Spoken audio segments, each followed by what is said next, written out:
This is Gail Marowitz, the creative director at Wind Up Records, and I'm going to take you step by step through the process of creating the cover for Evanescence's The Open Door. It all began with a sketch from Amy Lee.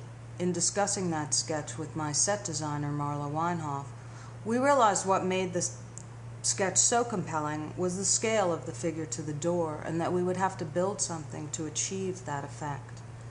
I chose to shoot at the Angel Orensands Foundation on the Lower East Side of Manhattan because it afforded us ornate and beautiful interior details while giving us enough volume and space to accommodate the set that we built, which, as you can see here, is over 25 feet tall and nearly 20 feet wide. The set itself was painted by noted scenic designer Sarah Oliphant, who took pains to be as authentic as possible to Amy's original drawing. The canvas for the door was painted separately and wrapped around a wooden frame, which we then adhered to the backdrop, effectively creating a moving environment. While Amy was in hair and makeup for a good part of the morning, our stylist, Carol Beadle, checked wardrobe and its color palette against the set, as well as did finishing touches on what would be the train of the dress. During this time, our photographer, Frank Ockenfels, also took Polaroids of the set to check composition and lighting.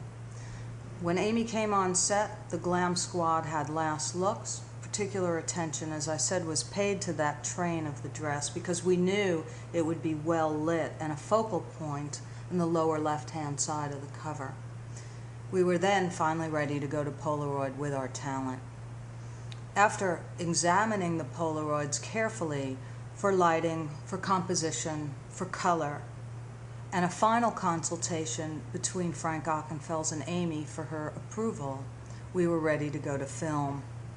Frank directed Amy to achieve variation in body positions as well as changing up the lighting, which would offer us a lot of possibilities when the contact sheets came in. We honed in on what we felt was our most compelling photo, and then began to add the clouds behind the door and the distressed motion lines to the right of the door to indicate the sort of brewing turbulence that is Evanescence, but that there was finally a light that shone through the other side. And that's how we achieved the cover for The Open Door by Evanescence.